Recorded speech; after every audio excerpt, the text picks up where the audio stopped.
천천히 나왔어야 됐는데 너무 빨리 나왔죠. 사회도 보고 또 말씀 녹화도 해야 되고 그래서 빨리 간 거예요. 저는 천천히 나왔어야 도와주는 건데 나오다가 그 생각을 했습니다. 즐거운 추석 명절이 되시고 계십니까? 별로 자매님들은 대답 소리가 안 들리네요. 제 아내가 어제 코피를 흘리더라고요. 과연 추석 명절이 이 아내들에게도 즐거운 날인가? 그런 생각을 하게 됐습니다. 예, 며칠 전부터 준비를 해야 되고, 또 올 때는 이제 제가 피곤해가지고 도저히 더 운전을 못하겠다고 해서 운전까지 이제 커피 날만도 하죠. 그래서 생각하시면서 즐거운 추석 명절이라고 얘기하시기 바랍니다. 예, 오늘 말씀은 에베소서 5장 22절, 23절, 24절, 22절부터 24절까지와 33절 말씀이 되겠습니다. 형제님들이 22절, 자매님들이 23절, 그리고 형제님들이 24절, 자매님들이 33절, 이렇게 교독을 하시겠습니다. 시작. 아내들이여 자기 남편에게 복종하기를 죽게 하듯 하라.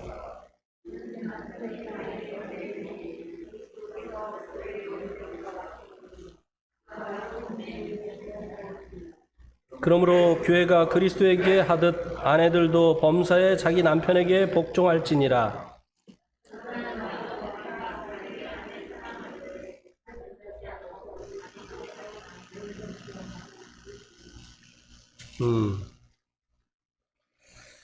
오늘은 가정에 관한 말씀 중에 아내에 관한 말씀입니다. 아내에게 주신 말씀입니다.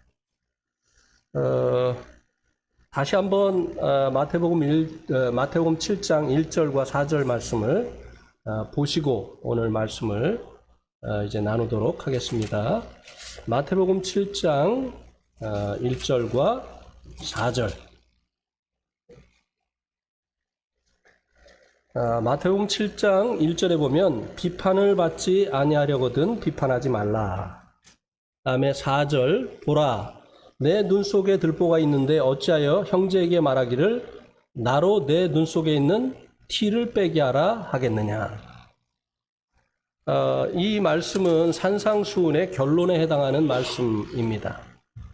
왜 산상수훈을 말씀해 주시고 난 후에 결론에 해당하는 말씀에서 비판을 받지 아니하려거든 비판하지 말라고 말씀을 하셨겠습니까? 지금까지 하신 이 교훈을 자기가 먼저 받아야 된다는 것이죠. 자기의 삶의 지침으로 삼아야 된다고 하는 것입니다. 그런데 간혹 이스라엘 백성들처럼 하나님이 주신 말씀을 다른 사람들을 판단하는 잣대로 사용을 하는 경우가 있기 때문에 그렇게 하지 말라는 것입니다. 왜 오늘 이 아내에게 주신 이 교훈의 말씀을 전하기 전에 다시 한번 이 말씀을 주시느냐면요. 이 말씀은 아내에게 주신 말씀이라는 것입니다. 그런데 많은 경우 형제님들이 이 말씀을 사용을 하죠. 어떨 때? 아내를 판단할 때. 당신 지금 내 말 잘 듣고 있는 거야? 당신 성경에 뭐라고 했어? 아내들아 남편에게 순종하라고 하지 않았어? 이렇게 남편들이 사용하라고 주신 말씀이 아니라고 하는 것입니다. 예. 산상수훈이 그 교훈을 받은 이들이 순종하라고 주신 말씀이지 다른 사람을 판단하는 잣대로 사용하라고 주신 말씀이 아닌 것처럼 이 말씀도 남편들이 이 말씀을 가지고 아내를 판단하고 꾸중하고 하는 데 사용하라고 주신 말씀이 아니라고 하는 것입니다. 이제 다음 구절에서는 하나님께서 또 남편들에게 주신 말씀이 있지 않습니까? 남편들은 그 말씀을 이제 자신에게 주신 말씀으로 받고 그 말씀에 순종을 하면 되는 것입니다. 이것은 이제 아내들에게 주신 말씀이기 때문에 아내들이 받고 아내들이 이 말씀에 순종을 하면 되는 것입니다. 22절 말씀에서는요, 아내에게 주신 말씀이 무엇인가를 말씀해 주고 있습니다. 그것은 남편에게 복종하라고 하는 것입니다. 이것이 이제 가정의 질서를 위해서 하나님께서 아내에게 주신 말씀이라고 하는 것입니다. 가정은 가장 적은 사회이기 때문에 사회에는 질서가 필요합니다.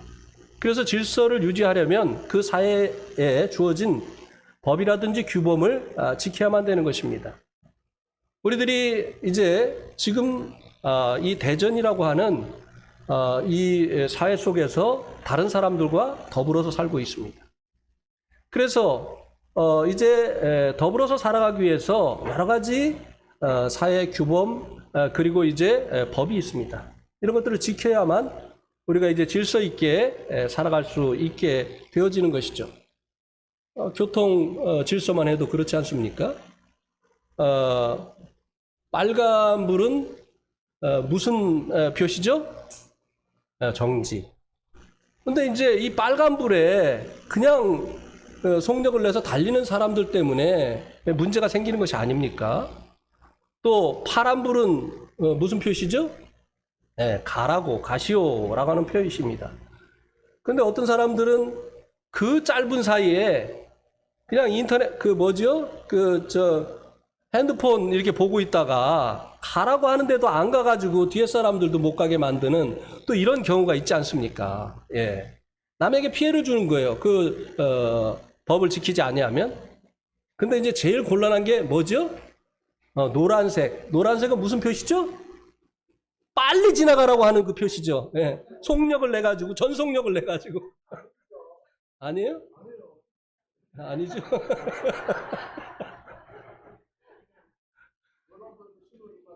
아, 그래요? 신호 위반이에요? 그럼 노란불은 뭐예요? 예. 설 준비하라고 하는 거죠? 정지.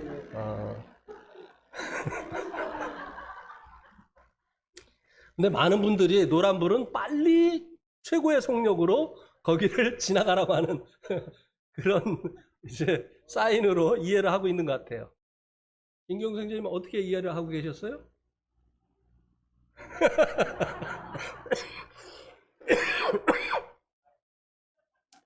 예, 애매할 때가 참 많죠. 예. 속력을 좀 내서 가고 있는데 갑자기 노란불이 들어오면 브레이크를 잡아도 좀 앞으로 나갈 것 같은 이런 상황에서 이제 어떻게 해야 되는지 갈등이 될 때가 많이 있죠. 근데 그럴 때는 꼭 지켜요. 예, 그래서 이 가정의 이제 질서를 위해서 하나님께서 이제 이 가정의 구성원인 이 아내들에게 주신 말씀이 바로 남편들에게 복종하라고 하는 것입니다. 그리고 이제 23절에서는요, 왜 아내들이 남편에게 복종을 해야 되느냐 하는 그 이유를 말씀을 해주고 있습니다. 그리고 이제 24절 말씀에서는 그 복종의 예가 되어진 교회에 대해서 말씀해 주고 있습니다. 교회가 그리스도에게 순종한 이 일이 아내들이 이제 이 가정에서 남편들에게 순종할 하나의 예가 되어진 것을 말씀해 주고 있고요. 그다음에 이제 33절에서는 복종을 위한 마음 자세가 어떠해야 되는가에 대해서 말씀을 해주고 있습니다. 그것은 남편을 존중하라고 하는 것이죠. 예. 남편을 존중하는 마음이 있어야 남편에게 복종을 할 수 있죠. 아내의 마음속에요, 남편을 무시하는 마음이 있으면요, 남편의 말을 들으려고도 하지 않습니다. 또 어떤 일을 하기 전에 물어보지도 않습니다. 그냥 결정해버리고 통보해 버리는 것이죠. 그래서 이제 이 33절 마지막 부분에서 아내들에게 이제 자기 남편을, 아내도 자기 남편을 존경하라, 이렇게 말씀해 주고 있는데요. 복종을 위해서 이런 남편에 대한 마음을 가져야만 된다고 하는 것입니다. 자, 이제 하나씩 자세히 살펴보도록 하겠습니다. 아내에게 주신 말씀인 남편에게 복종하라고 하는 이 말씀을 살펴보겠는데요. 이 복종은 순종보다는 더 강한 의미를 가지고 있습니다. 이 복종이 뭔가 하면요, 히브리어의 쉐마, 샤마, 죄송합니다.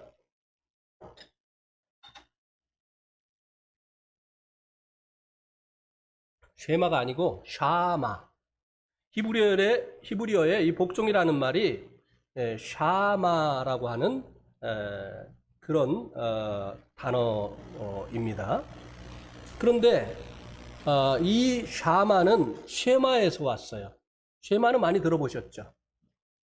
이스라엘에게 하나님의 말씀을 들으라, 이스라엘아 하나님의 말씀을 들으라 할 때 쉐마라고 하는 그 동사가 나오죠. 이 쉐마는 듣다라고 하는 그런 뜻을 가지고 있습니다. 그러니까 이 복종이라는 말은 남편의 말을 듣는 것으로부터 시작을 한다고 하는 것입니다.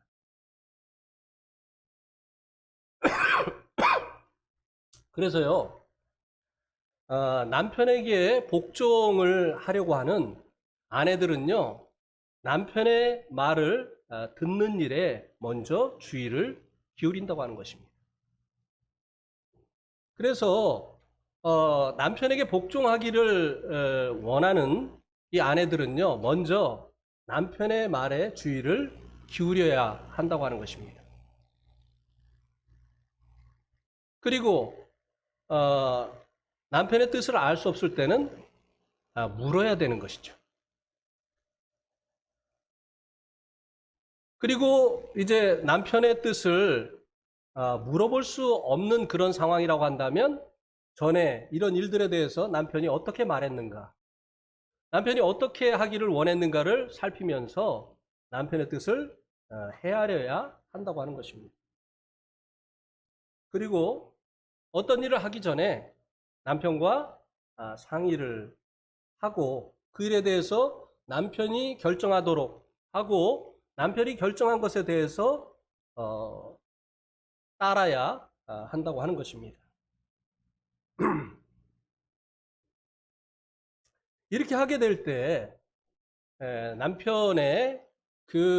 남편에게 복종하라고 하신 이 말씀을 지킬 수 있게 되어지고, 그 결과로 인해서 가정이 이제 질서 있는 이런 가정이 되게 되는 것이죠. 여러분, 가정의 질서가 깨어진 가정들 많이 보죠? 예. 그런 가정에서 이제 자라난 이 아이들은요, 질서를 알지 못합니다. 어른을 알아보지 못해요. 어느 곳에 가든지요, 자기가 어디에 있어야 될지, 누구의 말을 들어야 될지 모릅니다. 자기 마음대로 합니다. 독불장군이 됩니다. 그래서 이 가정의 이 질서가 유지되어지는 것은 자녀 교육을 위해서도 필수 불가결한 요소라고 하는 것입니다. 또 이 가정에서 남편과 아내 사이에 지켜야 될 이 질서를 지키지 않는 이 아내들은요, 교회에서도 마찬가지의 모습을 나타내게 됩니다. 말씀에 관심을 갖지 않아요.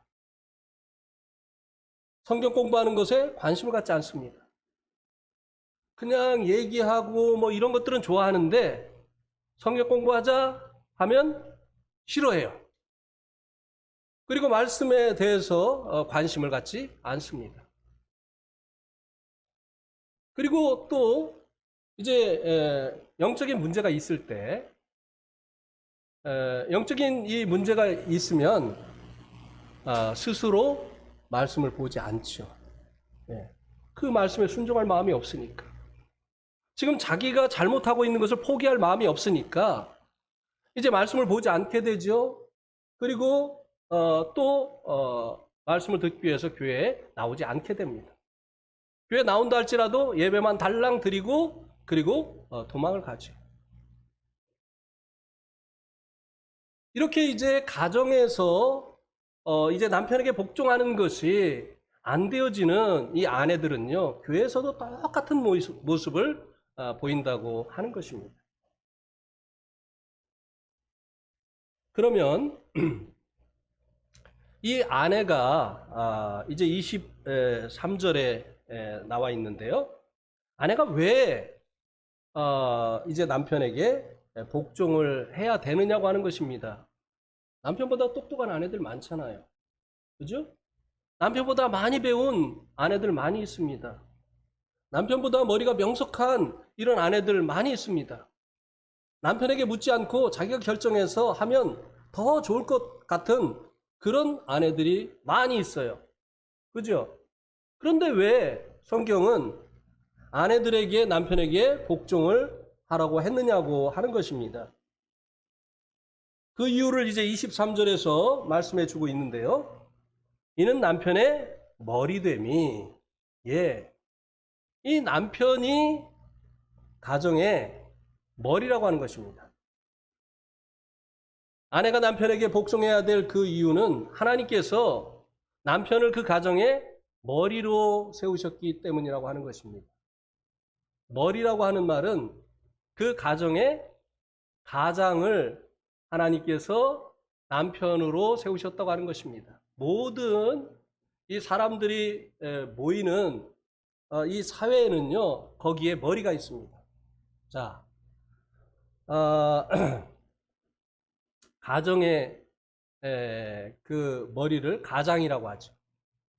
그러면 회사의 머리를 뭐라고 하죠? 사장. 사장.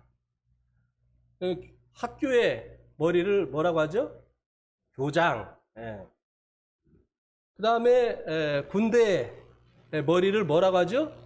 대장. 대장. 병장. 맞아. 그 자매님들은 모르죠? 별 하나가 뭔지 아세요? 별 하나? 준장 2개, 도장 3개, 중장 4개, 대장 위에 병장. 처음에 군대 갔더니 그거로 교육을 시키더라고요. 제대할 날이 얼마 안 남은 병장이, 야, 별 하나가 뭐냐? 준장입니다. 조그맣게. 2개가 뭡니까? 2개가 뭐냐? 소장입니다. 3개가 중장입니다. 4개가 대장입니다. 그 위에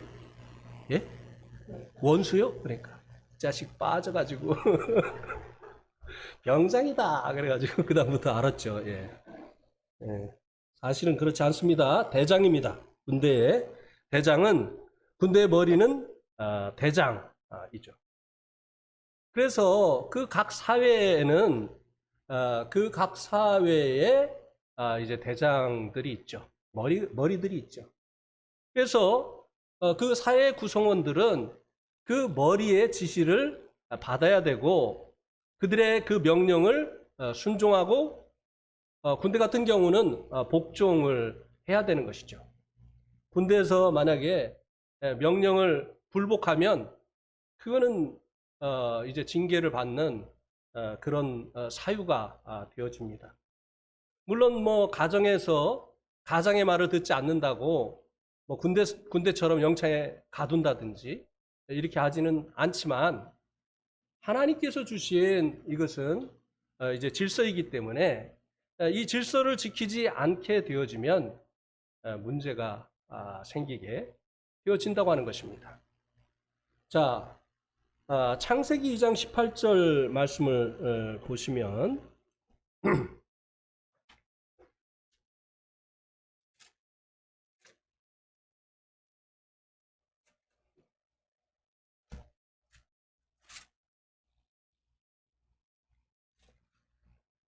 창세기 2장 18절, 여호와 하나님이 이르시되 사람이 혼자 사는 것이 좋지 아니하니 내가 그를 위하여 돕는 배필을 지으리라 하시니라. 하나님께서는 사람이 독처하는 것을 좋지 아니하시다고 여기시는 분이십니다. 그래서 하나님께서 이 아담을 위해서 돕는 배필로 하와를 허락하시고 그리고 가정을 이루게 하셨죠. 그런데 이제 이 하와를 하나님께서 지으실 때 그를 남편을 돕는 배필로 지으셨다고 말씀해 주고 있습니다. 가장은 남자고 그 가장을 돕는 배필로 하나님께서 아내를 세우셨다라고 하는 것입니다. 그래서 이 아내가 한 여인이 남편하고 결혼을 하게 되면요, 그 다음에 남편을 향하신 그 가정의 머리 대신 그 남편을 향하신 하나님의 뜻이 이루어지도록 도와야 되는 위치에 바로 아내를 두셨다고 하는 사실을 기억을 해야 된다고 하는 것입니다. 그래서 결혼하기 전에 잘 생각을 해야 되는 거예요. 네. 결혼을 하고 나서 남편을 통해서 자기의 뜻을 이루려고 해서는 안 된다고 하는 것입니다.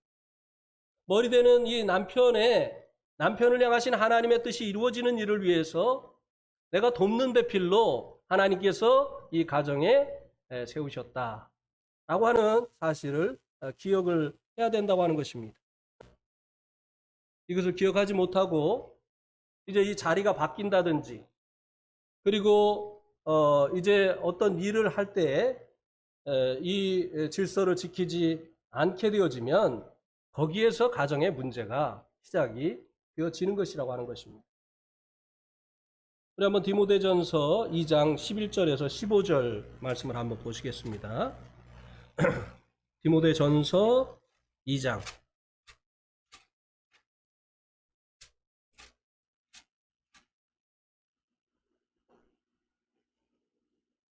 11절에서 15절, 여자는 일체에 순종함으로 조용히 배우라. 여자가 가르치는 것과 남자를 주관하는 것을 허락하지 아니하노니 오직 조용할지니라. 이는 아담이 먼저 지음을 받고 하와가 그 후며 아담이 속은 것이 아니고 여자가 속아 죄에 빠졌습니다. 그러나 여자들이 만일 정숙함으로 믿음과 사랑과 거룩함에 거하면 그의 해사람으로 구원을 얻으리라. 자, 인류의 불행이 시작되어진 것에 대해서 이 말씀이 말씀해주고 있습니다. 여자가 하나님께서 그 정해주신 그 질서를 파괴함으로 인해서 인류의 불행이 시작이 되어진 것입니다.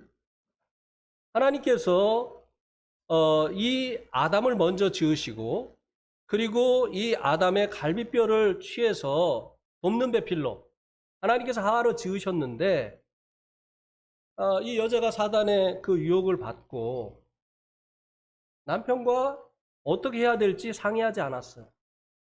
그리고 그 일을 남편이 결정하도록 하지 않았습니다.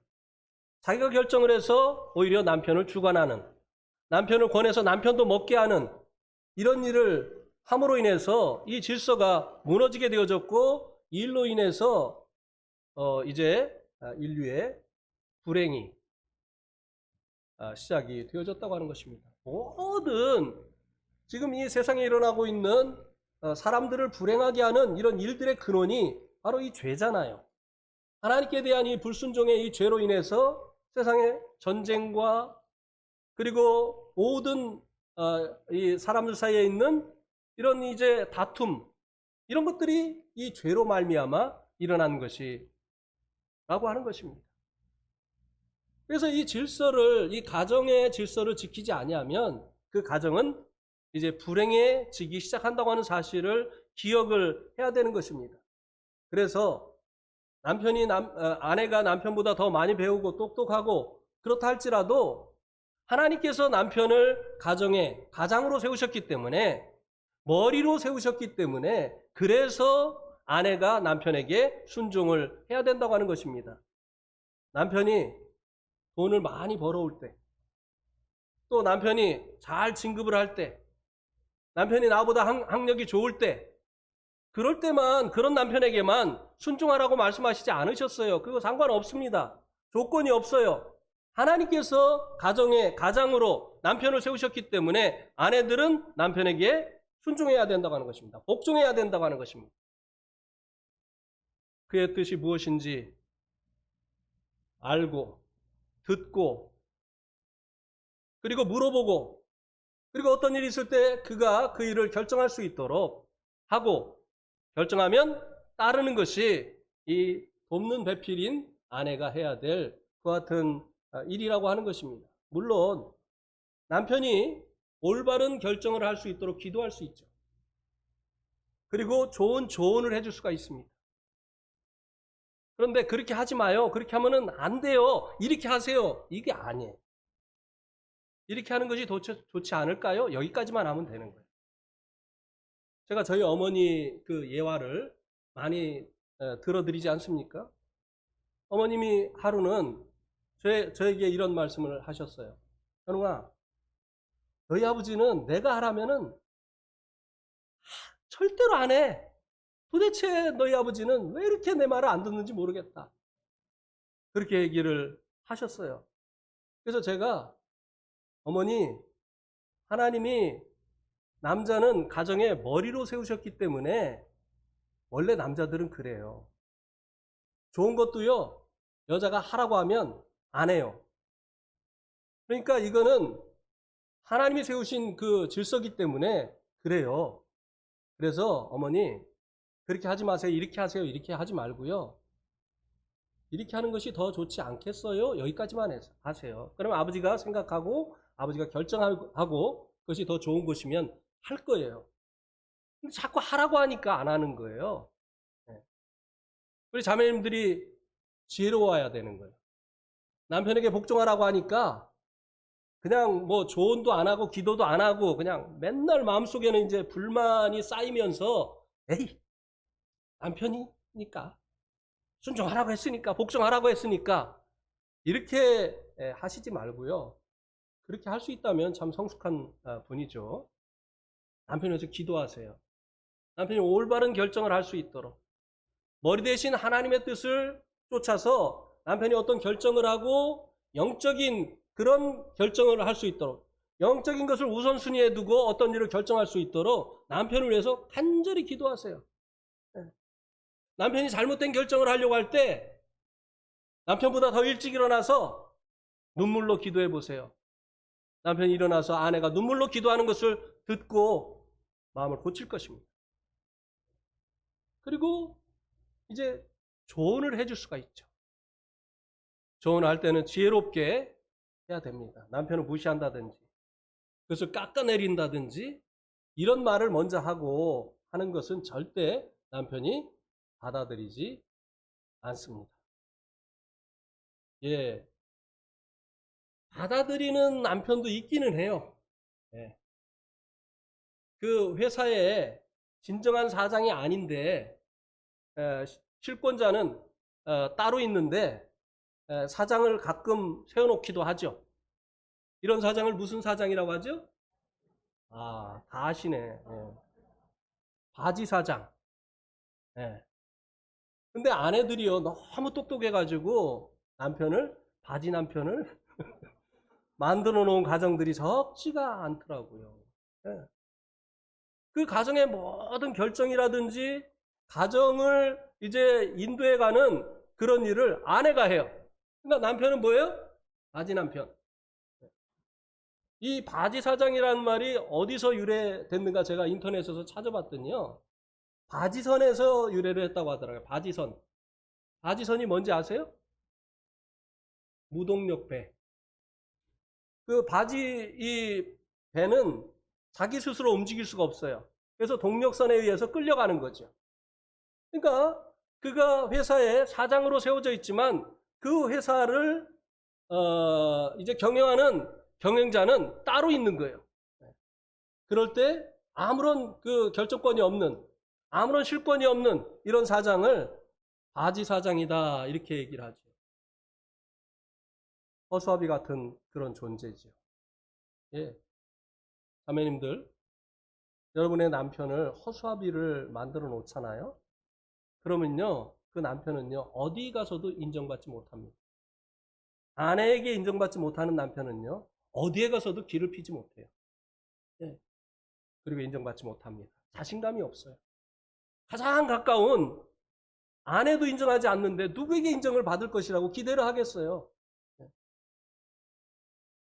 남편을, 바지 남편을 만들지 말자. 아멘? 아멘 안 하네.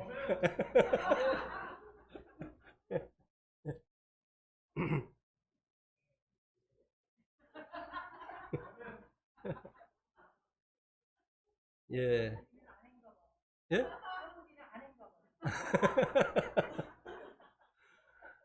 그, 그리고,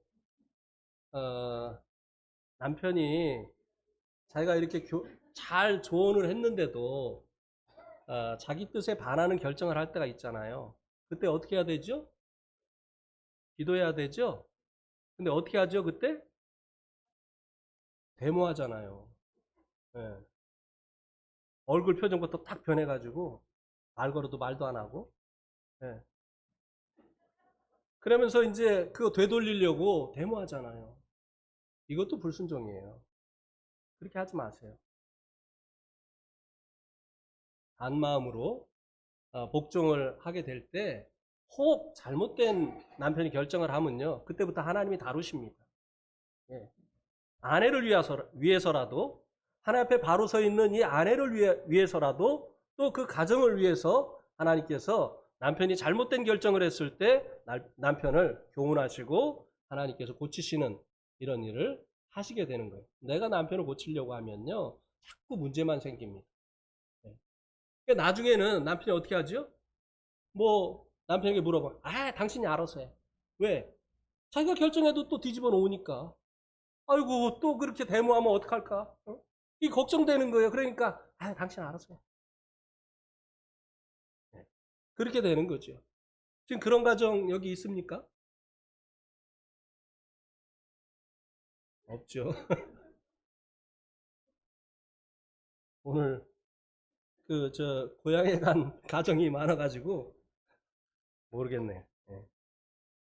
그다음에 이제 세 번째는 23장에 24절에 나와 있는데요. 순종의 예, 복종의 예.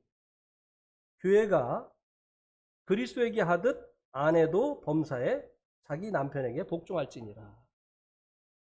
자, 그런데 교회가 교회의 머리 대신 그리스도에게 복종을 하나요? 하나님 말씀대로 이 교회가 이루어지고 또 이 하나님 말씀대로 교회가 이제 행하고 있나요?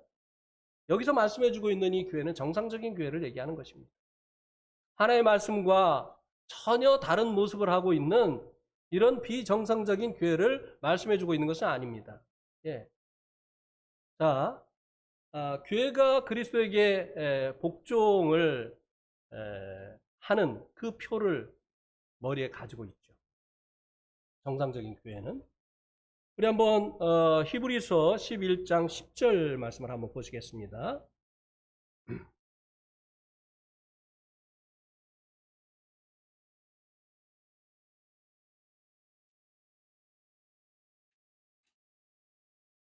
히브리서 11장 10절.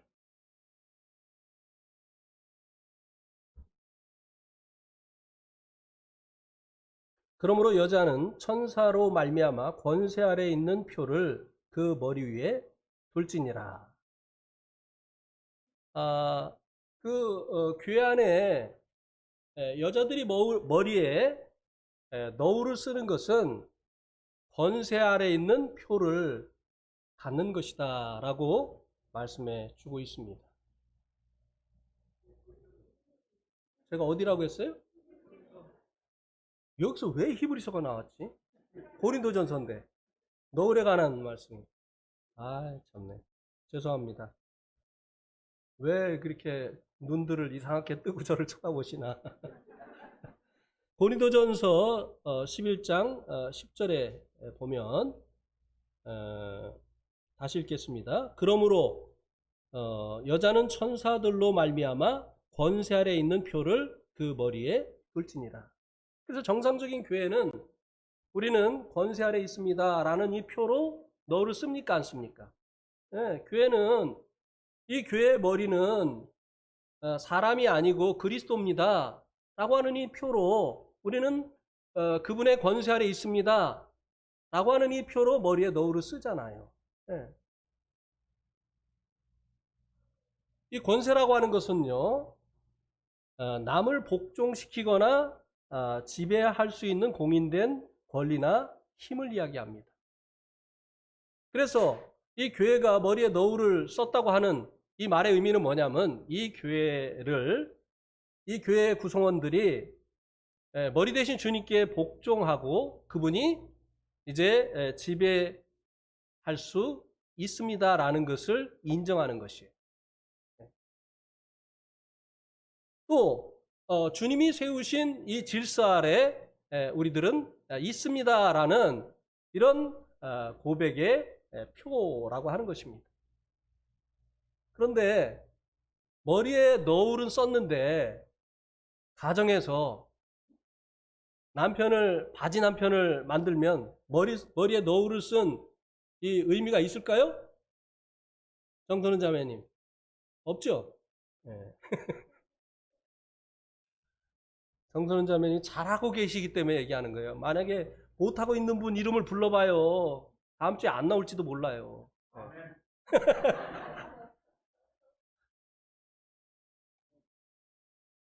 그래서 할 말을 잊어버렸네. 아멘을 하도 크게 해가지고.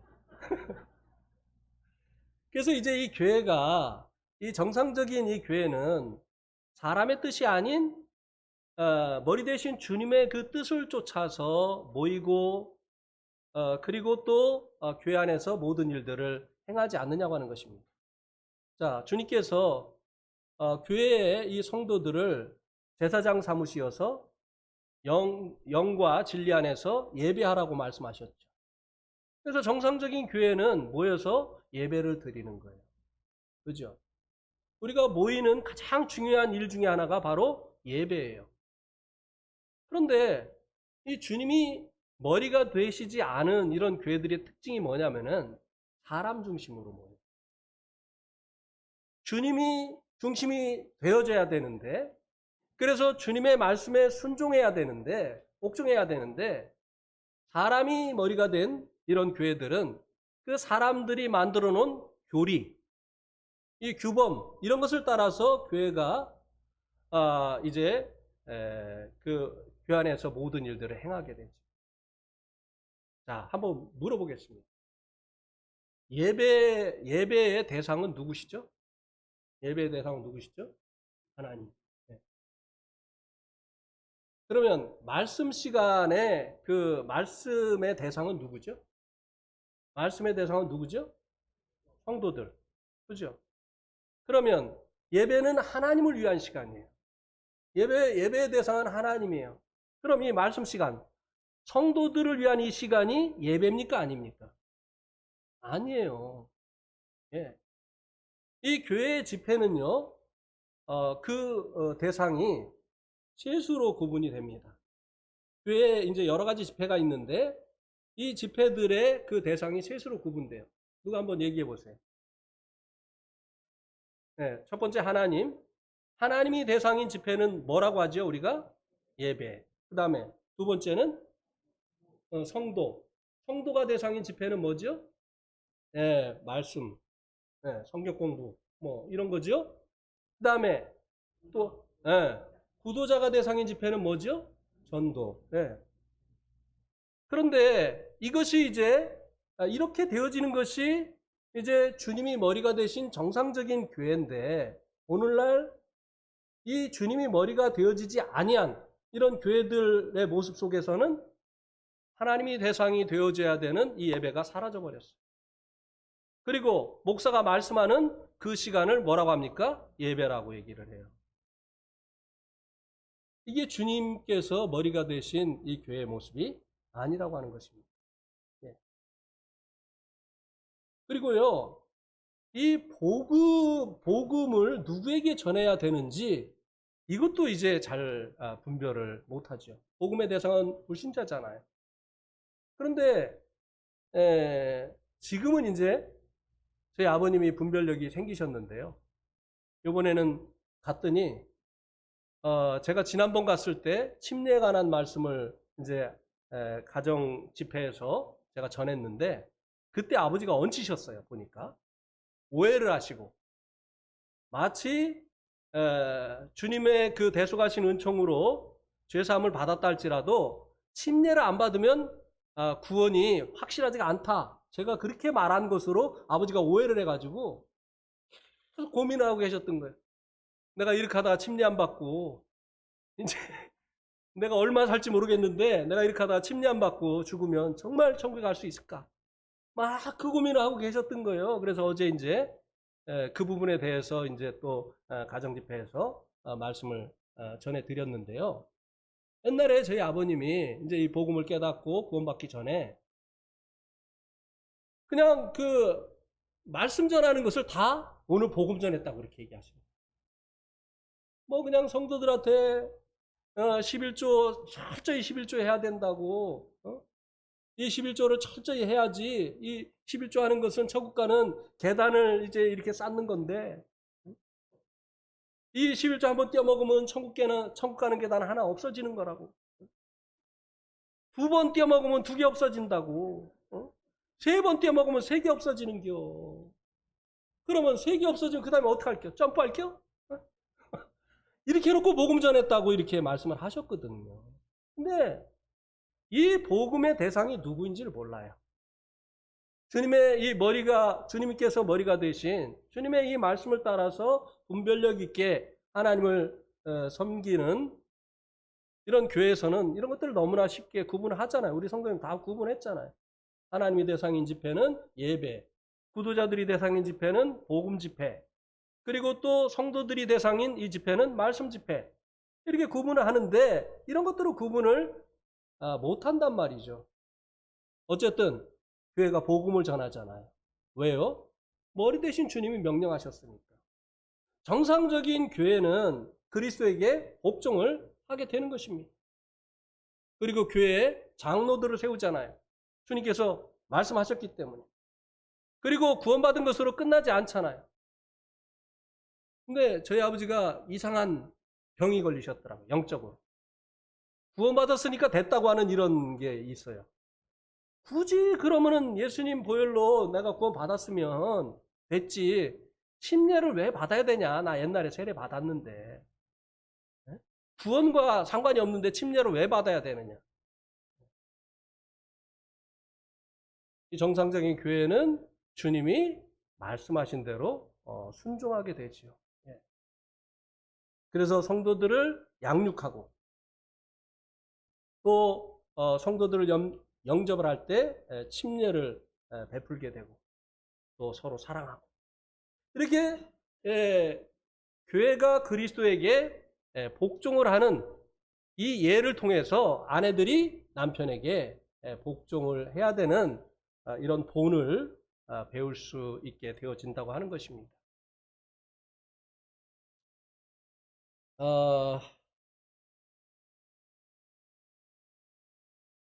그다음에 이제 마지막으로 네 번째 아내들이 이제 해야 될 남편에게 해야 될 것을 33절에서 말씀해 주고 있는데요.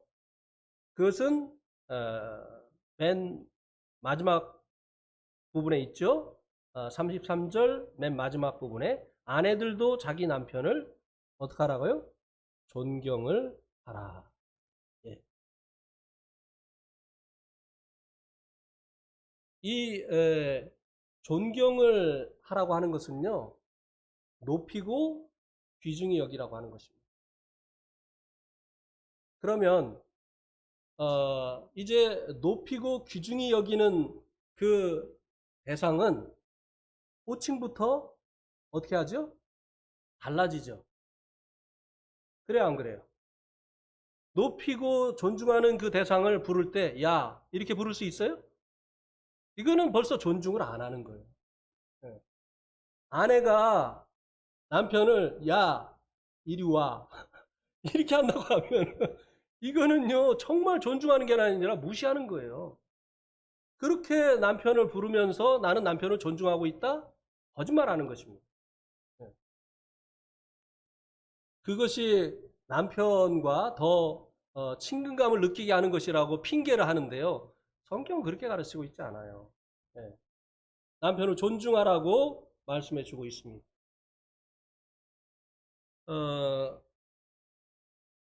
남편이 사실 가만히 있어도 존중되는 남편이 있기는 해요.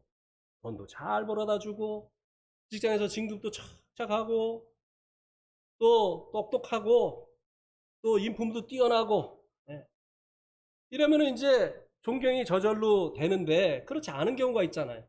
그렇지 않은 경우는 빼놓고라고 말씀을 하지 않았습니다. 남편이 그렇지 못하다 할지라도 남편이기 때문에 남편을 존중해 줘야 된다고 하는 것입니다. 앞으로 이제 남편을 부르는 호칭부터 바꾸세요. 예? 뭐 막 그냥 나이가 많이 들어가지고도 남편을 자기야 이렇게 하지 마세요. 예? 여보라고 하는 호칭 좋잖아요. 예. 우리 그 네팔에 두 그 형제님이 이제 있었는데요. 한 형제님의 이름은 허말 형제님이고, 한 형제님의 이름은 타시예요. 타시라마인데, 타시라마 형제는 공부도 인도에서 했어요. 네팔보다 인도가 선진국이잖아요. 근데 이제 허말 형제님은 네팔에서 대학을 나오고, 타시라마 형제님은 인도에서 대학을 나왔어요. 그리고 다시라마 형제님은 허말 형제님보다 영어도 잘합니다. 또 은사도 뛰어나요. 여러 가지 면에서 이 다시 형제님이 허말 형제님보다 뛰어납니다. 그런데 성도들에게는 누가 존중을 받느냐? 허말 형제가 존중을 받아요. 허말 형제의 그 말에는 성도들이 굉장한 그 무게를 부여합니다. 가볍게 여기질 않아요. 엄중하게 여깁니다. 그런데 타시라마 형제, 모든 면에 있어서 이 허말 형제보다 더 나은 이 타시라마 형제의 말은 아주 가볍게 여겨요, 성도들이. 원인이 무엇일까요?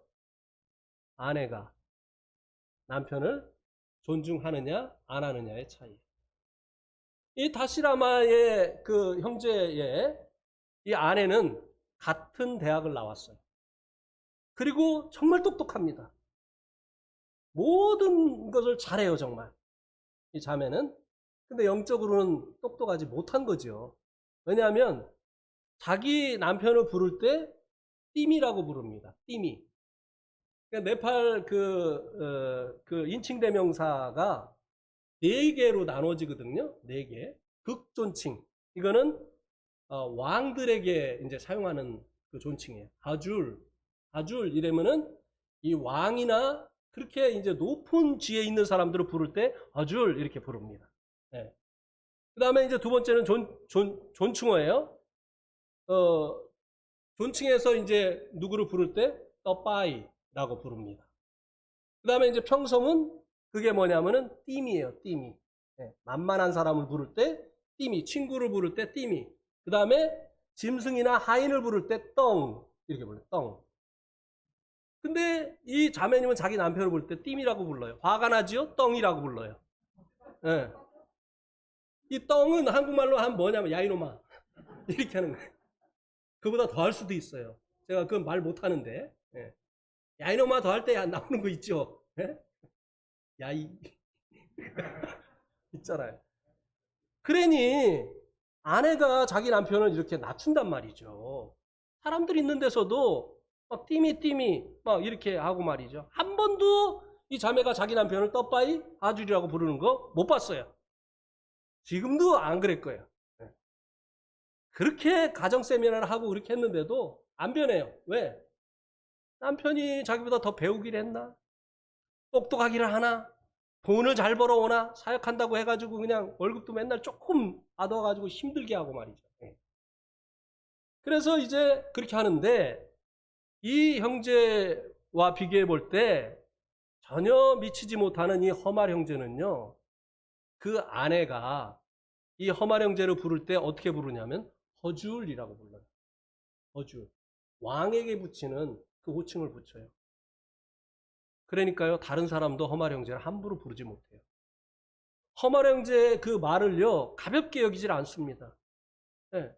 그래서 결정을 할 때 허말 형제가 결정하면 그냥 빵빵빵 되는 거예요. 네. 남편을 어떻게 하라고요? 존중하라고 했어요. 존중. 존중을 하려면 호칭부터 이제 변화가 돼야 되는 거예요. 네. 이제는 좀 왜요? 문제가 생겼어요?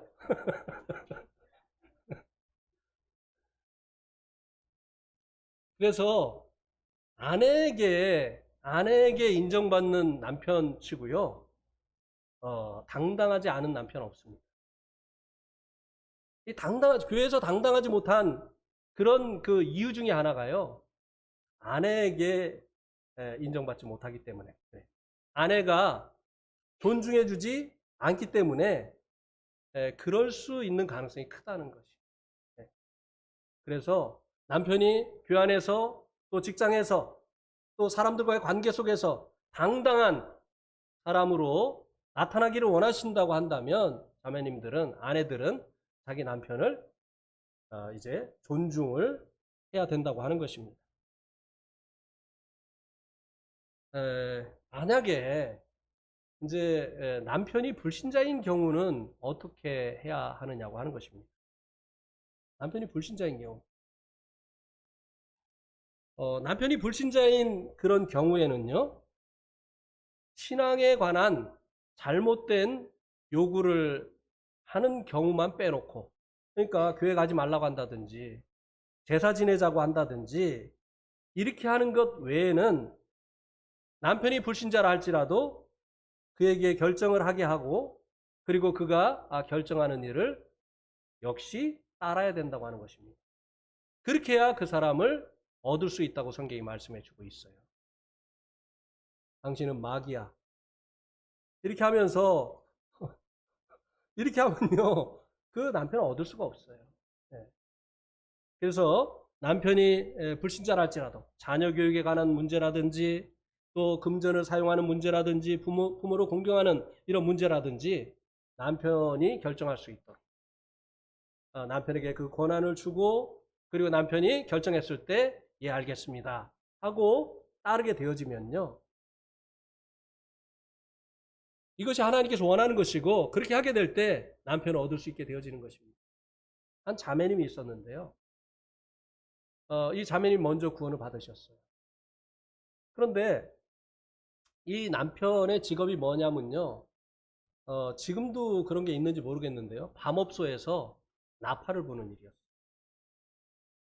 근데 그 나팔을 얼마나 잘 부는지 한국에서 그때 당시에 제일 나팔을 잘 부신다고 하는 분이 기록윤 씨였어요. 혜은이 씨가 노래할 때 그 뭐죠? 기록윤 씨가 뭘 불렀죠? 네? 트럼펫은 아닌 것 같은데? 네? 색스폰. 예, 예. 근데 이분이 기록윤 씨가 이제 그 뭐 레코드 취입을 한다든지 이렇게 할 때 기록윤 씨가 못 한다고 하면 이분을 찾아왔어요. 그 정도로 이제 잘 부는 그런 분이었고 또 연예인 분과 위원장도 하시고 뭐 이런 분이었어요. 그런데 남편이 이제 밤업소에 나가면 이 자매님도 무용과 출신이라 같이 가서 이제 옆에 업소에서 같이 이제 남편 들어오기 전까지 같이 놀다가 남편 들어오기 바로 직전에 들어오고 남편이 만약에 밤에 뭐 친구를 데리고 와가지고 뭐 술상을 차리라고 한다든지 이렇게 하면은 그냥 자버리고 이렇게 하던 그 분이었거든요. 근데 이분이 구원을 받고 변화가 되어진 거예요. 남편이 역시 밤에 이제 친구들을 데리고 와가지고 막 2시가 다 돼가지고 친구들을 데리고 와가지고 술상을 차리라고 하는데 네 그러는 거예요. 그리고 정성을 다해서 술상을 차려주는 거예요. 그러니까 이분이요 이거 도대체 무슨 일이냐 이래가지고 나중에 예수님 믿고 구원받아가지고 이렇게 된 것을 알고요. 이분이 그때 당시에 이제 우리 교회 이제 목회자인 박희본 그 형제님에게 전화를 했어요. 전화를 해서 뭐라고 했는지 아세요? 목사님, 한번 만납시다. 제가 술 한잔 사겠습니다. 그분들 기분 좋으면 하는 말이 그거잖아요. 결국 그분이 구원 받으셨어요. 우리 교회도 와서 나팔 한번 불었죠. 색소폰. 예. 그분이 그분이세요. 얘 아내들이요, 남편이 불신자라 할지라도요, 신앙생활을 하지 못하게 하는 이런 요구들, 또 죄를 지라고 하는 이런 요구들이 아니면 모든 것들을 남편이 결정하게 하고 남편이 머리 되도록 해 주어야만 하는 것이 하나님의 뜻이라고 하는 것입니다. 아멘? 예, 오늘 말씀 여기까지 드리도록 하겠습니다.